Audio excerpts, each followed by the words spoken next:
إن الحمد لله نحمده ونستعينه ونستغفره ونعوذ بالله من شرور أنفسنا وسيئات أعمالنا من يهده الله فلا مضل له ومن يضلل فلا هادي له وأشهد أن لا إله إلا الله وحده لا شريك له وأشهد أن محمدا عبده ورسوله أما بعد فإن خير الحديث كتاب الله وخير الهدي هدي محمد صلى الله عليه وسلم وشر الأمور محدثاتها وكل محدثة بدعة وكل بدعة ضلالة وكل ضلالة في النار وكما قال عليه الصلاة والتسليم أعوذ بالله من الشيطان الرجيم بسم الله الرحمن الرحيم يا أيها الذين آمنوا اتقوا الله حق تقاته ولا تموتن إلا وأنتم مسلمون يا أيها الناس اتقوا ربكم الذي خلقكم من نفس واحدة وخلق منها زوجها وبث منهما رجالا كثيرا ونساء واتقوا الله الذي تساءلون به والأرحام إن الله كان عليكم رقيبا يا أيها الذين آمنوا اتقوا الله وقولوا قولا سديدا يصلح لكم أعمالكم ويغفر لكم ذنوبكم ومن يطع الله ورسوله فقد فاز فوزا عظيما قال الله عز وجل في موضع آخر فاذكروني أذكركم واشكروا لي ولا تكفرون يا أيها الذين آمنوا استعينوا بالصبر والصلاة إن الله مع الصابرين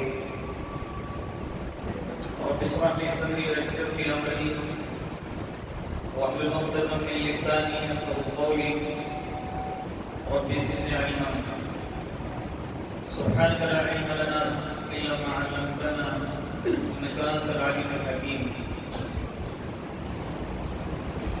رب يسر ولا تعسر وتمم بالخير حاضرین جماعة مدرسین خواتین اور میرے پیارے چھوٹے سے بچوں، ہر طرح کی بڑائی، بزرگی، شان و شوکت، عظمت و جلالت ایک اللہ وحدہ لا شریک له منصوبہ ہے۔ درود و سلام حضرت محمد مصطفیٰ صلی اللہ علیہ وسلم پر، آپ کے آل اور آپ کے اصحاب پر۔ اس مختصر سی ہم اور درود کے بعد میں نے پہلے پارے کی، بلکہ دوسرے پارے کی 2 آیتیں ایک ساتھ تلاوت کی ہیں۔ ان آیات کے اندر باتیں 4 کی گئی ہیں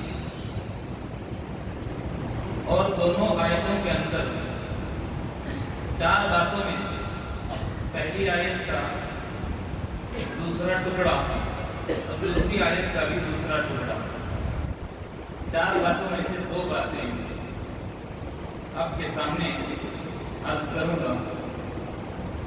اللہ تبارک و تعالیٰ نے اس آیت کریمہ کے اندر مجھ سے اور آپ سے مخاطب ہوتے ہوئے کیا کہا؟ مجھ کو یاد کرو، میرا ذکر کرو، میرے شکر گزار بندے بن کر رہو، ناشکری مت کرنا۔ اگلی آیت کے اندر کہا اے مومنوں، اے ایمان والو، اللہ سے مدد طلب کرو، اس کے ذریعے سے، صبر کے ذریعے سے اور نماز کے ذریعے سے۔ اللہ تبارک و تعالیٰ نے ان 2 آیتوں کے اندر اپنا ذکر اور شکر، نماز اور صبر کا ذکر کیا ہے۔ میں نے آپ سے ابھی کہا کہ میں پہلی آیت کا دوسرا ٹکڑا اور دوسری آیت کا پہلا ٹکڑا، میں نے دوسرا کہا نہیں بلکہ پہلا ٹکڑا، اس صبری کا لفظ آیا ہے۔ آج میں آپ کے سامنے صبر اور شکر اس عبادت کے تعلق سے کچھ باتیں عرض کروں گا۔ ہم سے اگر کوئی پوچھتا ہے عبادتیں کون کون سی ہیں، برملا زبان ہماری کہتی ہے روزہ، نماز، حج، زکات۔ اس کے علاوہ عبادت کو ہم عبادت سمجھتے نہیں ہیں، یا عبادت کا اثر میں ہم کو مفہوم نہیں معلوم۔ روزہ، نماز، حج، زکات ہو گیا تو ہماری عبادت ہو گئی سمجھتے۔ دعا بھی عبادت ہے، توکل بھی عبادت ہے، تقویٰ بھی اللہ کی عبادت ہے، ایسے ہی صبر اور شکر یہ اللہ کی عبادت ہے۔ آپ اگر قرآن کو گہرائی کے ساتھ پڑھو گے، اس کا مطالعہ کرو گے، جہاں بھی اللہ تبارک و تعالیٰ نے ہم سے مخاطب ہو کر ہم کو کرنے کا حکم دیا، سمجھو وہ ساری کی ساری کیا ہیں؟ عبادتیں۔ جہاں پر بھی اللہ نے کہا کہ کرو، وہ عبادت ہی ہے، کیونکہ وہ چیز اللہ تبارک و تعالیٰ اپنے لیے بجا لانے کے لیے کہتا ہے، اور جن چیزوں سے روکنے کے لیے کہتا ہے وہ بھی دراصل عبادت ہی ہے۔ تو یہاں اللہ تبارک و تعالیٰ نے کیا کہا؟ وَاشْكُرُوا لِي وَلَا تَكْفُرُونَ، شکر بجا لاؤ، ناشکری مت کرو۔ اللہ کی طرف سے ملنے والی نعمتوں پر اللہ کا شکر بجا لانا، یہ کیا ہے؟ اللہ کی عبادت۔ اور کسی مصیبت کے اندر گھرے ہوئے ہوں یا کسی مصیبت کے اندر گرفتار ہوں، اس وقت صبر سے کام لینا یا صبر کا دامن تھامے رہنا، یہ بھی اللہ کی عبادت۔ اللہ کے رسول صلی اللہ علیہ وسلم نے، مسلم کی روایت ہے، عجیب بات کہی ہے مومنین کے تعلق سے۔ اس حدیث کو آپ لوگوں نے بارہا سنا ہوگا۔ کیا کہا اللہ کے رسول نے؟ عجبا لامر المؤمن، مومن کا معاملہ ہی عجب ہے۔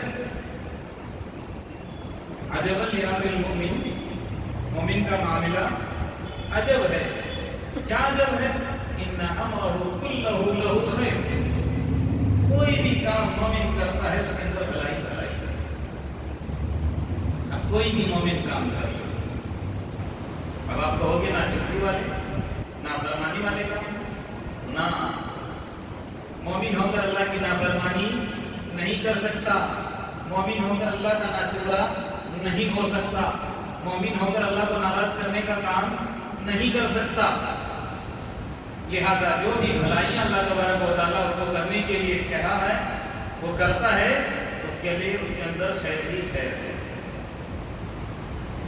اللہ کی طرف سے بہت ساری نعمتیں ملی ہیں، ایک اللہ کے بندے کو اس پر اللہ کا شکر بجا لاتا ہے، اور ان نعمتوں کے تمام حقوق جو اللہ نے ادا کرنے کے لیے کہے ہیں ادا کرتا ہے، اس کے اندر اس کے لیے بھلائی ہے۔ کوئی آسمانی ہو یا عارضی مصیبت آ جاتی ہے، بلا کے اندر گرفتار ہو جاتا ہے اور صبر سے کام لیتا ہے، اور کیا کہتا ہے؟ قدر اللہ ما شاء، اللہ نے یہ چیز میرے مقدر کر رکھی تھی، اس پر وہ صبر سے کام لیتا ہے، اس کے اندر بھی اس کے لیے بھلائی ہے۔ اللہ کے رسول نے کیا کہا کہ اللہ کی طرف سے جو تقدیر ہے اس کو مان کر اس کے اوپر صبر کرتے ہوئے زندگی گزارتا ہے، اس کے اندر بھی اس کے لیے بھلائی ہے۔ اس لیے شاعر نے کیا خوب کہا ہے، ہر رنگ میں راضی برضا ہو تو مزہ دے۔ کوئی بھی حالات ہو، کوئی بھی سچویشن ہو، کیسے ہی زندگی گزر کیوں نہیں رہی ہو، ہر حال میں اللہ کی رضا کو سامنے رکھ کر زندگی گزار رہا ہے، تو شاعر کیا کہتا ہے؟ ہر رنگ میں راضی برضا ہو تو مزہ دے، دنیا ہی میں بیٹھے ہوئے جنت کی فضا دے۔ کیا مطلب ہے؟ مطلب یہ ہے اس کا کہ ایک مومن بندہ، اللہ کا لاڈلا بندہ، نعمتوں پر شکر کے ساتھ، پریشانی میں صبر کے ساتھ زندگی گزار رہا ہے، اس کی دنیا کی زندگی جنت کا نمونہ ہے۔ وہ دنیا کے اندر ہی رہ کر جنت کی فضا کے اندر ہے، اور جنت کے مزے کہاں لے رہا ہے؟ اس دنیا کے اندر رہ کر۔ اور اللہ کے رسول نے کیا کہا؟ یہی مومن کی شان ہے، یہی مومن کی شان ہے۔ کیوں؟ وَلَيْسَ لِأَحَدٍ إِلَّا لِلْمُؤْمِنِ، مومن کے علاوہ کوئی ایسا کر نہیں سکتا۔ اگر ہم اپنے گھرانوں میں جھانکیں تو ہم کو معلوم ہو جائے گا کہ ہم کس درجے کے مومن ہیں. ہم کس درجے کے مومن ہیں اس حدیث کو سامنے رکھ کر ہم اپنے آپ کو جانچ سکتے ہیں, ناپ سکتے ہیں, تول سکتے ہیں. تھوڑی سی ہمارے پاس اللہ کی طرف سے سہولت کا آمد اللہ ہم کو کر دے. پچھلے تھوڑے حالات ہمارے اگر ناسازگار تھے, آگے چلتے چلتے کچھ ترقی ہونے لگے تو ہم اپنے آپ کو بھول جاتے ہیں, ہم اپنی حیثیت بھول جاتے ہیں. تکبر, گھمنڈ, کبر, ہماری زبان بڑی بڑی باتیں کرنے لگتی ہے. اللہ کے رسول کہتے ہیں مومن کی شان نہیں ہے. مومن اللہ کی طرف سے اگر کوئی چیز اس کو ملے اس پر وہ شکر گزاری کے ساتھ ہی زندگی گزارتا. کبھی بھی اس کے اندر تکبر نہیں آ سکتا. تکبر مومن کی شان نہیں ہے. ہم کیا سمجھتے ہیں کافر جو اسلام سے دور ہے وہ کافر ہے. اگر کسی سے پوچھے کافر کون ہے, نام لے لیں گے فلانا کافر, فلانا کافر. ہم اپنے گھرانوں میں جا کے کتنا کفر ہمارے اندر ہے ہم نہیں جانتے, اور دعویٰ ہم مومن ہیں, ہے کہ نہیں؟ اللہ کے رسول کیا کہتے ہیں, وَلَيْسَ ذَلِكَ لِأَحَدٍ إِلَّا لِلْمُؤْمِنِ. صبر اور شکر یہ مومن ہی کی شان ہے. کوئی پریشانی آ جائے, کوئی مصیبت کے اندر گرفتار ہو, تو بھی اللہ کی طرف سے جو مقدر اللہ نے ہمارے نصیب میں کر رکھا ہے کہ یہ ہونے والا تھا, تو بھی ہماری زبان سے ناشکری کے کلمات. صبر کا پیمانہ 2-3 دن کے اندر, 2-4 گھنٹے کے اندر لبریز ہو جاتا ہے, اور پھر شکوہ والے, شکایت والے کلمات نکالتے ہیں. نعوذ باللہ کہ ہم ہی ملے اللہ, ہمارے ساتھ یہ ایسا ہونا تھا, پہلے سے میں پریشان تھا, مزید پریشانی کا میرے ساتھ ہی, ایسا کیوں ہوتا ہے؟ یہ مومن نہیں ہے, یہ مومن نہیں. اللہ کے رسول کہتے ہیں, اسی حدیث کی تشریح آگے کیا فرماتے ہیں, مومن کون ہے؟ ان اصابت السراء شکر فکان خیر له. خوشحالی آ گئی, شکر کے ساتھ زندگی گزار رہا ہے, یہ اس کے لیے بھلائی ہے اس کے اندر. اور آگے کیا فرماتے ہیں, وَإِنْ أَصَابَتْهُ الضَّرَّاءُ صَبَرَ. مصیبت کے اندر گرفتار ہو گیا, وقتی پریشانی آ گئی, اس پر بھی صبر سے کام لیتا ہے, اس پر بھی صبر سے کام لیتا ہے, اس کے اندر بھی اس کے لیے بھلائی. یہ تو میں نے اپنی اور آپ کی مثالیں دی, لیکن انسانوں کے اندر, ساری انسانیت کے اندر اگر اللہ کے نزدیک کوئی معزز انسانیت ہوتی ہے, اللہ کی لاٹھی اگر کوئی انسانیت ہوتی ہے اور انسان ہوتے ہیں, وہ کون ہے؟ انبیاء کرام. تمام نبی سارے انسانیت کے اندر, ساری انسانیت کے اندر, سارے انسانوں کے اندر افضل ہے. اللہ تبارک و تعالیٰ نے آزمائش, خوشحالی, دونوں طرح کی جو عبادت میں نے شروع میں کہا, دونوں کے اندر اللہ تبارک و تعالیٰ نے ان کو گرفتار کر کے آزما کر دیا. ایوب علیہ السلام کو صبر کی بات آتی ہے تو ان کو ہم فراموش کبھی نہیں کر سکتے. ہمیشہ حضرت ایوب علیہ السلام ہمارے سامنے ہونی چاہیے. ایوب علیہ السلام, خالی ہم ان کا صبر بیماری کے تعلق سے پڑھتے ہیں. یہی حضرت ایوب علیہ السلام بیمار ہونے سے پہلے اللہ تبارک و تعالیٰ نے ان کو مالدار بنا کر رکھا, شکر کے ساتھ زندگی گزر رہی. اللہ کے نبی تھے, مال تھا, دولت تھی, اولاد تھی, صحت مند تھے, ہر چیز جو ایک انسان کو اس دنیا کے اندر زندگی گزارنے کے لیے جس کی ضرورت ہوتی ہے, وہ تمام چیزیں, وہ تمام کیا کہتے ہیں سہولیات اللہ تبارک و تعالیٰ نے ان کو فراہم کر رکھا. سب چیزیں ان کے پاس تھیں. اور ایک بات ہمیشہ یاد رکھیں, ایک آدمی اگر بیمار ہے, مزید بیماری اس کی بڑھتے جا رہی ہے, پہلے سے بیمار ہے, اس کو اس کا احساس نہیں ہوتا. ایک آدمی ساری زندگی غربت کے اندر گزار رہا ہے, وہ صبر کے ساتھ کام لے رہا ہے, یہ کمال کی بات نہیں ہے. آدمی ساری زندگی مالدار ہے, اچانک مال چھین جائے تب صبر کرنا اس کے لیے بہت بڑا کمال ہے. ایک آدمی صحت مند ہے ساری زندگی, اچانک اس کی صحت چھین جاتی ہے تب وہ صبر سے کام لے, یہ اصل کمال کی بات ہے. ورنہ پریشان آدمی ساری زندگی پریشانی میں ہے, اس کے لیے کوئی صبر کرنا کمال کی بات نہیں. وہ مجبوری میں صبر کر ہی لیتا ہے. کتنا چلائے گا, کتنا شکایت کرے گا, چلا کر تھک جاتا ہے, پریشانی تو دور ہوتی نہیں. تو وہ صبر نہیں ہے. اصل صبر کون سا ہے؟ کہ اچانک کوئی چیز چھین لی جائے. تو یہ حضرت ایوب علیہ السلام تمام سہولیات سے لیس تھے. اللہ تبارک و تعالیٰ نے ہر چیزیں عطا کر رکھی. اچانک اللہ تبارک و تعالیٰ نے سوچا میں ان کو آزماتا ہوں میرے اس بندے کو. اور آزمائش پتہ ہے سب سے پہلے ان کا مال چھین جاتا ہے. اب اگر تفاسیر کا مطالعہ کریں گے معلوم ہو جائے گا اللہ ان کا مال لے لیتا ہے اور غربت ان کے ساتھ لگ جاتی ہے. غربت اور تنگستی والی زندگی شروع ہو جاتی ہے. اولاد دھیرے دھیرے کر کے ان کے اولاد کا انتقال ہونا شروع ہوتا ہے. باپ کے سامنے بچے انتقال کر رہے ہیں. اتنی بڑی آزمائش. اور مزید برآں یہ اللہ تبارک و تعالیٰ ان کو بھی بیماری کے اندر گرفتار کرتا ہے.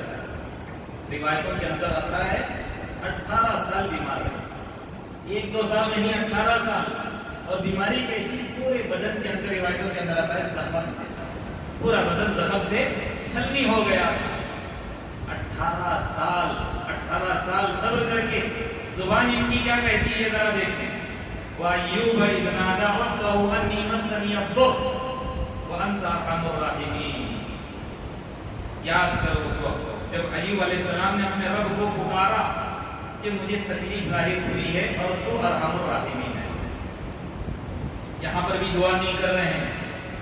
ترجمہ کیا ہے؟ ترجمے پر غور کریں. یاد کرو اس وقت کو جب ایوب علیہ السلام نے اپنے رب کو پکارا کیا مجھے تکلیف لاحق ہوئی ہے تو ارحم الراحمین ہے. یہ نہیں کہا انی مسنی الضر اس بھی نہیں آ مجھے تکلیف لاحق ہوئی ہے شفا دے دے یہ بیماری ہٹا دے. ایسا نہیں کہہ رہے ہیں. 18 سال صبر کرنے کے بعد تو ارحم الراحمین ہے. میرے ایمان کے اندر اضافہ ہی ہوا ہے اللہ کمی نہیں ہوئی ہے. دبے الفاظ میں دعا کر رہے ہیں. کیا دعا ہے؟ اگر تو میری بیماری کو ہٹا دے الحمدللہ. اور اگر تو چاہتا ہے میرا نصیب یہی ہے کہ اسی کے اندر پڑا رہوں تو بھی مجھے برداشت ہے.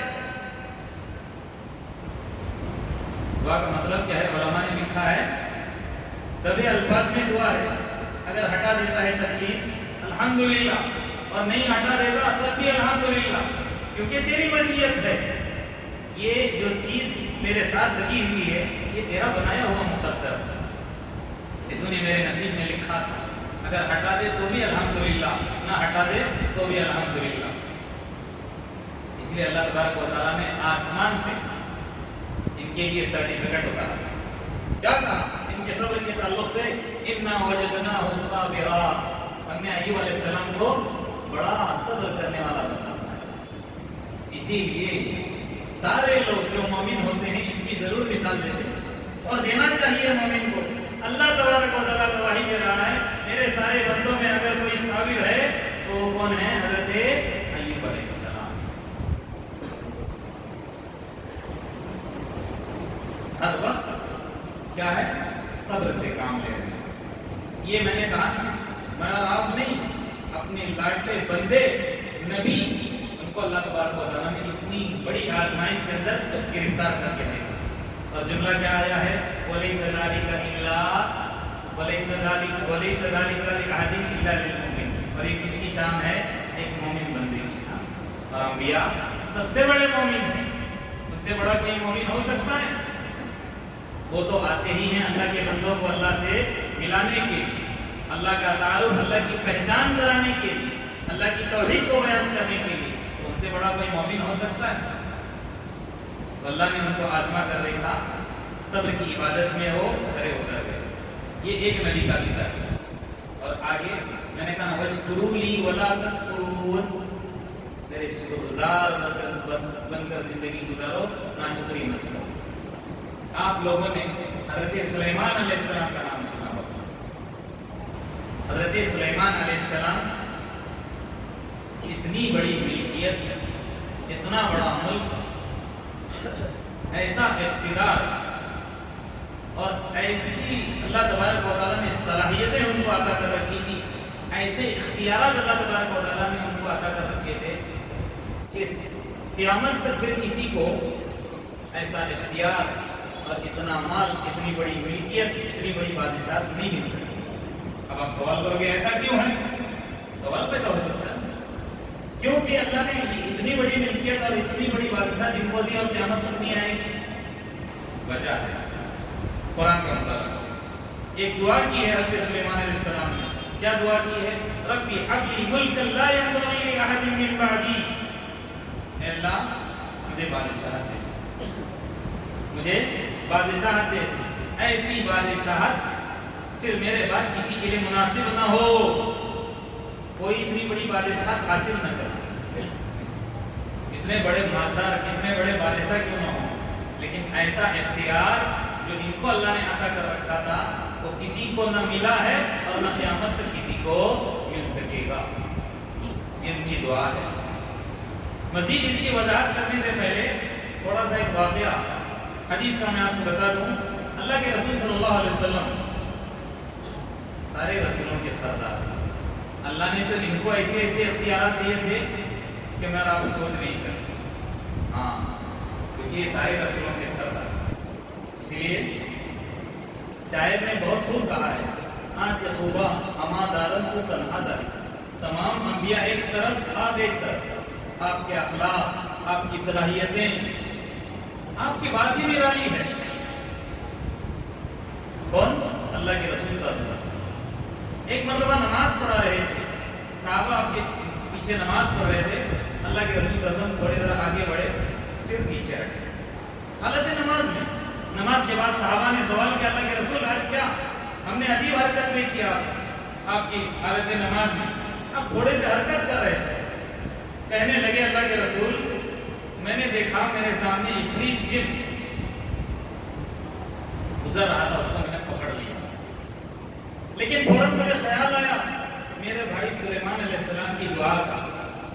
کیا دعا کی تھے؟ اللہ جو اختیار، جو بادشاہ، جو چیز تو نے مجھے عطا کی ہے میرے بعد کسی کو عطا مت کرنا۔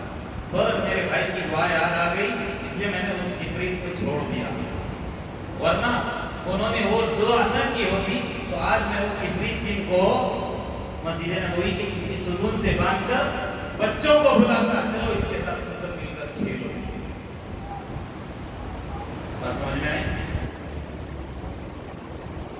تو کیسا اختیار، سارے کے سارے جنات، قبیلے کے قبیلے اس کے ماتحت تھے حضرت سلیمان علیہ السلام۔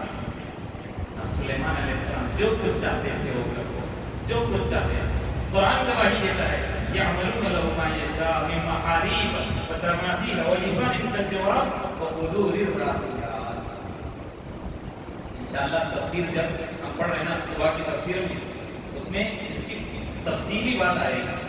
میں خالی سرسری ترجمہ کرتے جاتا ہوں کیونکہ تفسیر کرنے کا یہاں پر وقت نہیں ہے۔ تفسیر کے درس میں پوری ڈیٹیل انشاءاللہ سامنے آئے گی۔ یعنی اللہ تبارک و تعالیٰ یہ کہہ رہا ہے کہ حضرت سلیمان علیہ السلام کیسے بادشاہ، سارے جنات بڑے بڑے جو ہیکل قسم کے تھے ان کے ماتحت، اور حضرت سلیمان علیہ السلام جو کچھ چاہتے تھے وہ ان کے لیے کرتے۔ بڑے بڑے محلات، آج اپنے آپ کو کتنا بڑا انسان ٹیکنالوجی میں آگے اور پتہ نہیں سائنس میں آگے جو کچھ کہیں، اتنا بھی اپنے آپ کو آگے کرنے دیں، لیکن ایک عمارت اس کو تعمیر کرنے کے لیے کتنا ٹائم؟ ہفتہ، مہینہ، 2 مہینہ تو چاہیے نا۔ جتنی بڑی عمارت اتنا زیادہ ٹائم۔ یہ آج کل کے بڑے بڑے جو ٹاور دیکھ رہے ہو نا، اس کی کچھ بھی حیثیت نہیں۔ اس سے بڑے بڑے ٹاور، اس سے بڑی بڑی عمارتیں جھٹکے میں بنا دیتے۔ کون؟ سلیمان علیہ السلام کے خدام جنات۔ یعملون له ما یشاء من محاریب کا مطلب کیا ہے؟ محراب کے معنی میں عمارتیں آ جاتی ہیں، محراب کے معنی میں مساجدیں آ جاتی ہیں، کیونکہ بنادت الملائکہ، فرشتوں نے پکارا تھا اس کو حضرت زکریا علیہ السلام کو غالبا، وہو یصلی فی المحراب، لفظ کیا آیا ہے؟ وہ نماز کہاں پڑھ رہے تھے؟ محراب کے اندر نا۔ محراب واحد ہے، پلیورل، سنگولر، اور پلیورل جمع کیا ہے؟ محاریب۔ تو محراب واحد ہے تو جمع کیا ہے؟ محاریب۔ بڑی بڑی مساجدیں، بڑے بڑے محلات، اشارے پر ان کے کر کے دے دیتے، بڑی بڑی دیگیں تیار کرتے ہیں۔ یہاں پر ہم بلاتے ہیں لوگوں کو، پیسہ دیتے ہیں، کتنی بڑی دیگ؟ 100 کلو کی، 200 کلو کی، 500 کلو، وہاں ہزاروں کلو جھٹکے میں تیار ہو جاتے ہیں. ساری بستی والے کیا سارے ملک والے کھا سکتے. ایسی بڑی بڑی دیگیں ایک جھٹکے میں تیار کرنے اس کو سیڑھی لگانے کی ضرورت ہے. تو قرآن کیا کہتا ہے یعملون لہ ما یشاء من محاریب وتماثیل وجفان کالجواب وقدور الراسیات. اور پھر ومن الشیاطین من یغوصون لہ یعملون عملا دون ذلک. ایسے ایسے جنات ان کے پاس ہیں ان کے انڈر کام کرتے تھے, سمندروں کے اندر ڈبکی لگاتے اور جھٹکے میں ہیرے جواہرات نکالتے. اب یہاں دنیا بھر کی مشینیں لگانی پڑتی تھی, ادھر ہے کہ نہیں ہے کہ نہیں, کہاں ہے, جہاں ہے تو پھر اس کو گھیراؤ کرو, یہ کرو وہ کرو, پھر بھی جا کر دیکھنے پر کچھ بھی ملتا نہیں, خالی ہاتھ آ جاتا. اور یہاں جھٹکے میں ڈبکی لگائے کتنے ہیرے چاہیے, کتنے جواہرات چاہیے, کتنے موتی چاہیے, کہاں اٹھا کر لاتے. ایسی حکومت اللہ تبارک و تعالیٰ نے کن کو عطا کر رکھی تھی؟ حضرت سلیمان علیہ السلام. کیوں؟ پتہ ہے یہ بھی عبادت ہے کہ میرا بندہ کس قدر شکر کرتا ہے. یہ تو میں نے کہا نا, یہ تو جنات کے ذریعے سے معاملہ تھا. حضرت داؤد علیہ السلام سلیمان علیہ السلام کے ابا ہیں. وہ لوہا ان کے اشارے پر پگھل جاتا تھا, لوہے کا کام کرتے تھے. پتہ جس طرح لوہا ان کے لیے میٹ بن جاتا تھا, تانبے کے چشمے دیے گئے تھے. وَأَرْسَلْنَا لَهُ عَيْنَ الْقِطْرِ آیا نا قرآن کے اندر سلیمان علیہ السلام کے لیے. کسی بادشاہ کتنی نعمتیں اللہ تبارک و تعالیٰ نے. پرندوں کے بارے میں سنا ہو, پرندوں پر حکومت, چڑیوں کی بولی سمجھتے تھے, چونٹیوں کی بولی سمجھتے تھے. آیا ہے آج تک کوئی ایسا انسان, اور نہ قیامت کو کوئی آ سکتا ہے ایسی بادشاہ. لیکن یہ سب کچھ ملنے پر میں نے کہا ہماری حالت کیا, تھوڑا سا جیب گرم ہو جائے, تھوڑی سی ہماری استعداد بڑھ جائے, ہم اپنے آپ کو بھول جاتے ہیں. اور پھر زبان کیا کہتی ہے, میں نے دماغ لڑایا. جیسے قارون نے کہا میں خود لے کے آیا ہوں, میں اپنی محنت سے کمایا ہوں, اپنا دماغ لڑایا. اللہ نے کیا کہا, اچھا تو اپنی سمجھ سے لایا نا, تو حسد نہ بھی وہ بیداری. اس کے مال کے ساتھ, اس کی چیزوں کے ساتھ اس کو اللہ نے دھنسا دیا. جب اس نے انما اوتیتہ بحظ, جب میں خود لے کے آیا ہوں کہا نا, کبر کرنے والوں کا یہ انجام ہوگا. لیکن یہ قارون کے پاس کچھ بھی نہیں. ابھی سنا کیسی بادشاہ, کیسی ملکیت, کیسے اختیارات, لیکن کیا کہہ رہے ہیں, رب اوزعنی ان اشکر نعمتک التی انعمت علی. یہ اللہ کے بندے, یہ نبی کیا کہہ رہے ہیں, اے اللہ مزید تیرا شکر گزار ہوں, تیرے شکر کے اندر مجھے لگائے, خوب میں تیرا شکر گزار بندہ بن کر زندگی گزاروں. جو نعمت تجھے مجھ کو عطا کی ہے اس پر ہمیشہ میں تیرا مشکور شکر گزار بن کر کیا ہے زندگی گزاروں. اور کیا آگے کہتے ہیں, انعمت علی وعلی والدی, کیونکہ ان کے ابا کو بھی اللہ تبارک و تعالیٰ نے غیر معمولی صلاحیتیں عطا کر رکھی تھی. تو اللہ مجھے بھی شکر گزار, اور میرے والدین کے لیے, اپنے والدین کے لیے بھی دعا کر رہے ہیں. اور پھر آگے کیا کہتے ہیں, وَأَنْ أَعْمَلَ صَالِحًا, اور مجھے توفیق دے. اتنی ساری چیزیں ملنے کے باوجود میں ہر وقت کیا کروں, نیک اعمال کر کے زندگی گزارتا ہوں. اور کیسے عمل ترضا, جس سے تو راضی ہو, ایسے عمل نہیں جس سے تو ناراض ہوتا ہے. وَأَنْ أَعْمَلَ صَالِحًا تَرْضَاهُ وَأَدْخِلْنِي بِرَحْمَتِكَ فِي عِبَادِكَ الصَّالِحِينَ, اور مجھے داخل کر دے اپنی رحمت سے اپنے نیکوکار بندوں کے. ایک نبی ایسا سب کہ ساری زندگی تمام نعمتیں اللہ نے ان کو عطا کر رکھی تھی, اچانک چھن گئی, اور ایک عرصے تک اللہ تبارک و تعالیٰ نے آزمایا, صبر سے کام لیا. اور دوسرا اللہ کا بندہ, اللہ کے لاڈلے, ایسی نعمتیں, ایسی بادشاہت, ہر وقت کیا ہے اللہ کے شکر گزار بن کر زندگی گزار رہے ہیں. اللہ کے رسول صلی اللہ علیہ وسلم سے کون واقف ہے؟ نبوت جہاں بھی وہاں سے لے کر وفات تک 23 سالہ زندگی اللہ کے رسول صلی اللہ علیہ وسلم پریشانی کے اندر ہی گرفتار ہو. مکہ کی زندگی دیکھو, ایک دشمن مدینہ میں آنے کے بعد مزید 2 بڑھ گئے, تکلیف دینے والے, آپ کے خلاف والے چالیں چلنے والے, ستانے والے, تکلیفیں دینے والے. لیکن اللہ کے رسول صلی اللہ علیہ وسلم رات بھر تہجد کے اندر اللہ کے رسول صلی اللہ علیہ وسلم اللہ کی عبادت کر رہے ہیں. صحابہ پوچھتے ہیں آپ کو بخشائیں پھر کیوں اتنی محنتیں کرتے ہیں؟ کیا جملہ ہے؟ صبر کے ساتھ شکر. افلا اکون عبدا شکورا، کیا میں شکر گزار بن کر زندگی نہ گزار؟ جو نعمتیں مجھے ملی ہیں اس پر میں اللہ کا شکر ادا نہ کروں؟ یہ ہیں انبیاء کرام، اور وہ ہمارے لیے کیا ہیں؟ آئیڈیل ہیں، نمونہ ہے. اگر ہم ان کے مطابق زندگی گزاریں گے تبھی ہم یہاں پر بھی کامیاب، اللہ کی مدد ہمیشہ ہمارے ساتھ شامل حال رہے گی، اور آخرت کے اندر بھی اللہ تبارک و تعالیٰ کی مدد شامل حال رہے گی. اور اگر ہم منمانی کی زندگی گزاریں گے، صبر بھی نہیں، شکر بھی نہیں، ایسے ہی زندگی گزارتے رہیں گے تو پھر ہم مومن کی کیٹیگری کے اندر آ نہیں سکتے. ایک دو تین باتیں ہیں ایک عام آدمی کے تعلق سے، صحابی یا نبی یا تابعی کی کسی ایک اللہ والے کا ذکر کرتے ہوئے ابن کثیر رحمۃ اللہ علیہ نے بات لکھی تھی اپنے کتاب کے اندر. نام ان کا ذکر نہیں ہے. وہ اللہ کے بندے کیا کہتے تھے؟ 4 باتوں پر میں ہمیشہ اللہ کا شکر گزار بن کر زندگی گزارتا ہوں. ہم بھی ایسے بنے.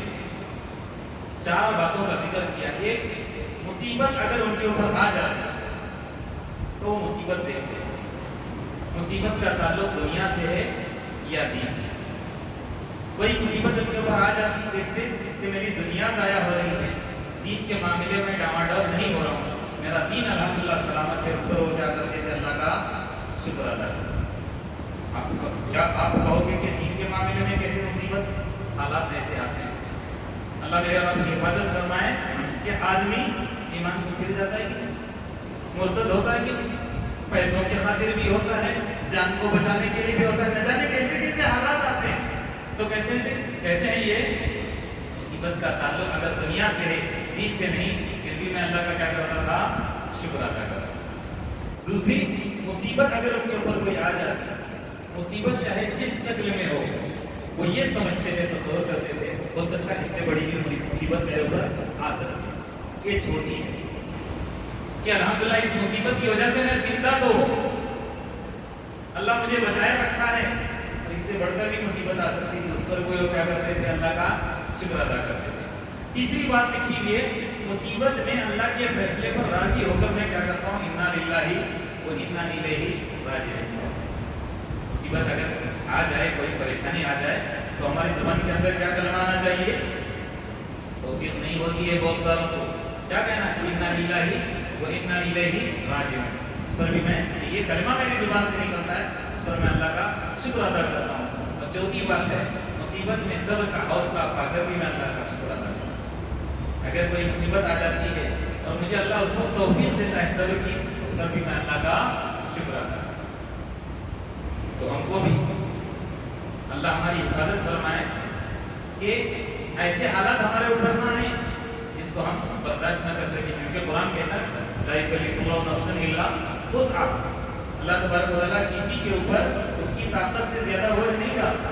تو اللہ سے دعا بھی کرنا چاہیے کہ نعمتیں ملی ہیں الحمدللہ، اللہ ہم وقت شکر گزار بن کر زندگی گزاریں، اس کی ہم کو توفیق. اور اللہ نہ کرے کہیں وقتی کوئی مصیبت آ جائے تو صبر کا پیمانہ ہمارا صبر کا پیمانہ لبریز نہ ہو، صبر کے دامن کو ہم مضبوطی سے تھامے رہیں. ایسی ہماری اللہ کو ایسی طاقت ہم کو دے دے، ایسے دعا کرنا چاہیے. مصیبت مانگنا نہیں ہے، ہمیشہ اللہ تبارک و تعالیٰ سے پناہ مانگنا چاہیے. لیکن آ گئی اگر تو اللہ ایسے موقع پر ہمارے ایمان کی حفاظت کرے، ہمارے ایمان کی حفاظت کرے. کیونکہ اللہ کے رسول نے صفات کیا بیان کی ہے؟ خوشی میں شکر اور پریشانی میں صبر. یہ 2 چیزیں. اور کوئی بھی دنیا کے اندر میں کہتا ہوں انسان ایسا نہیں ہے جو ان دونوں میں سے کسی ایک کے ساتھ نہ گزر رہا ہو. بہت کم ایسے ہوں گے کہ ان 2 عبادتوں میں سے کوئی نہ گزر رہا ہو. ہر ایک انسان اگر خالی مالدار ہے اور صحت بھی ملی ہے، اس کو شکر گزار بن کر زندگی گزارنا.